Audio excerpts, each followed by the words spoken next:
My boss used me for malicious compliance 5 years ago and I just figured it out.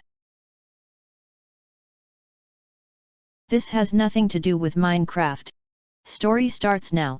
About 5 years ago I was the office guy for a small lumber mill. My direct supervisor was the general manager, but the owner was also pretty hands-on. The mill wasn't generating as much profit as the owner believed it could. He was probably right. The guy was smart as a whip with 60+ years of experience. One of the things the owner tried to do was hire an outside consultant to try and find ways we could safely increase productivity or cut expenses. The guy had owned and operated his own mill and also had a ludicrous amount of experience. One of the things the consultant had been pushing for was running the mill into overtime. He thought we could increase productivity without incurring more expense than we gained. My boss asked me to run an analysis of how much we would gain/lose if we ran overtime. I did the math and gave him the results. Even in the best case, every minute of overtime would result in a net loss to the company. This report had taken me several hours as I wanted to be sure I gave him the right answer. My boss took it, nodded, and the next day announced we would be running the mill in overtime. 2 weeks later, when I prepared the end-of-month financial statements, it showed a large loss. I was quietly seething, since I felt like I had been asked a pointless question, my time wasted, and my input ignored. But, looking back on it with significantly more experience, I think I know what happened. I think my boss was bothered by the consultant who had come in to tell him how to do his job and then given him bad advice. The owner wouldn't listen to my boss telling him he didn't need a consultant, so he did exactly what the consultant suggested and let the owner judge for himself. As far as my report went, I think he just wanted to be sure it wouldn't cost us too much when he pulled the trigger. Tom, if you're reading this, I'm sorry I was resentful about the whole affair for the past 5 years, my bad. Edit, please stop asking me where/who. I'm not doxing them. TLDR, my boss needed a consultant off his back, so he had me check to see how much it would cost us to just follow his advice. We followed his advice, lost some money and got rid of the consultant. Now to the comments. Yup, they got what they asked for in a way. So, did they ever figure out a way to make more money? What changed? OP replied. We had too many people replicating the same task on the line. We had to space people out more to use them more efficiently. We also had some older equipment that prevented us from being comparable to most modern mills. Unfortunately, reshuffling people only fixed part of the problem. Eventually the owner decided that 90 was probably old enough to retire and shut down the mill. The classic American entrepreneur story, pre-digital age. There's a serious life lesson here that I learned too late. Your boss has a boss. They have conversations you don't know about. Thankfully I learned this pretty quickly. My boss would forward me emails between her and the plant manager so I'd see what was going on behind the scenes. Things made a lot more sense after seeing how higher level decisions were made. That's really cool of her to do. I've always been the kind of person that wants to know the whys of things because the context helps me to understand what I'm doing and how it fits into things so I can make a logical assessment of any extra attention I can give that will garner seamless results. I don't do well with hollow non-answers. I'm not against doing stupid nonsensical crap if that's what they want. I just like to understand that it's understood to be illogical by my boss so I don't feel the need to point and say what. Why? That doesn't make any sense. Because I will. I can't not. Also, I bet he had you present the report as a way to prove the consultant didn't know what he was talking about because you were able to prove on paper something the consultant should have been able to prove as well, instead of suggesting something that didn't work at all. There's a lot of stories in this sub that I suspect are the same kind of situation as OPS. They just didn't realize it. Yeah.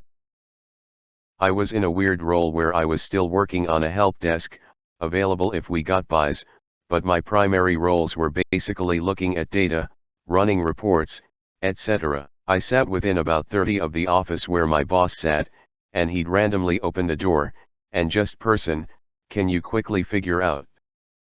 And send me the answer. I'd figure out, run the query, and dump the results to him within a minute or two, and not think anything of it. I found out that months later, every time he did that, he was looking to smack someone down on a conference call. I was on a contract where all 20 people were doing about 20 hours overtime every week for months on end. We did the math and figured they could easily hire 5 more people with what they were paying in overtime pay, even factoring in different salary levels. But would they? No, better to work those already on staff into the ground to the point they started quitting for other more reasonable jobs. Of course, with fewer people, the same work now required even more overtime. Were they making any attempt to replace those who left? Of course not. And hire additional employees? Forget about it. There's a reasonable percentage where it makes sense to pay overtime, but in general due to benefits cost, but generally it's just better to hire additional people. 1 hour of overtime spread over 40 people is 40 man-hours, which is a 40-hour week for one person, assuming the work can be performed by a single person with a single skill set.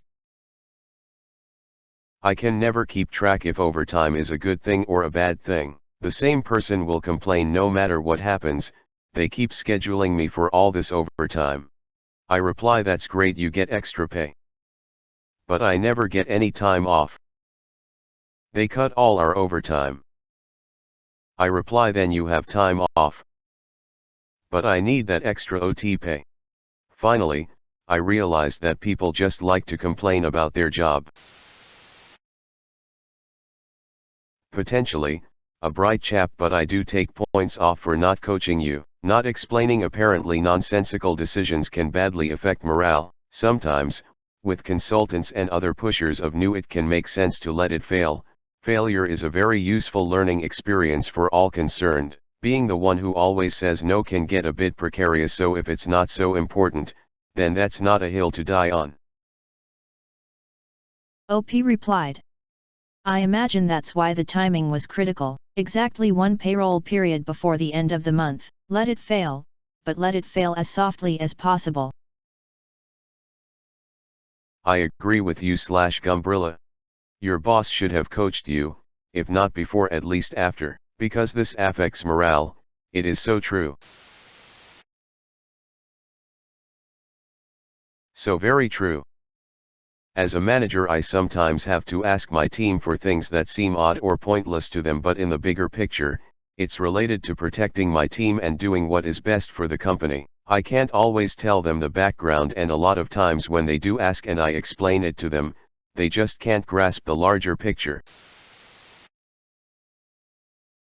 No offense to any consultants on here, but the easiest way I found to work with companies to make them more profitable is really just listening to the ideas from lower level managers, the grinders specifically, and regurgitate them to upper level management, after sitting on the info for 2 weeks and articulating it into a humble sales pitch, so the bottom half of the company becomes more efficient. Most of the time there is no way to an outsider can actually give rock solid advice off the bat, and if they can, it makes you ask the question, why the F don't you have a successful company already established in this sector? And usually, the issue with most companies is that their upper level management or ownership just doesn't want to be proven wrong or shown up by a lower level employee, because it is their job to be the problem solver.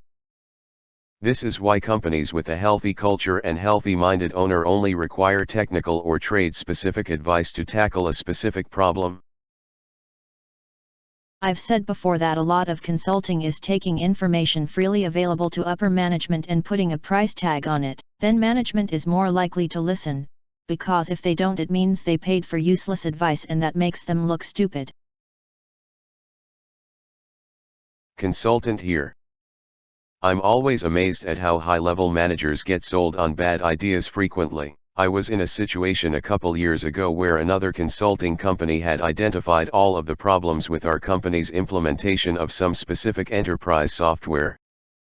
Now the thing is, I know what I am doing. I knew what the problems are specifically, and I got to attend the meeting with the big presentation where the other company essentially said it was going to be necessary to spend $500,000 or so to start from scratch. The C-level people all took this at face value, but my direct boss/customer asked what I thought, and I asked why they would spend $500,000 when they could fix everything wrong with a temp data entry person in a week. It got real quiet in that room. Then I got to explain that every problem listed in the implementation was simply caused by the company not providing clean data, and the competing company, in an effort to cook the books and get the sale, didn't bother sanitizing the data, but instead brought it in, skipping the normal reconciliation process. 1,600 bad data rows about computer assets caused a giant cascading list of problems. I also explained exactly what the normalization/reconciliation process should have been, and how I could tell it was bypassed because there were 0 rules configured in the system and 0 logs of the processes being run. Total mic drop moment. I won the presentation that day. There were some pissed off C-level people when they realized they had either just been directly lied to or seen incompetence firsthand from the competing company.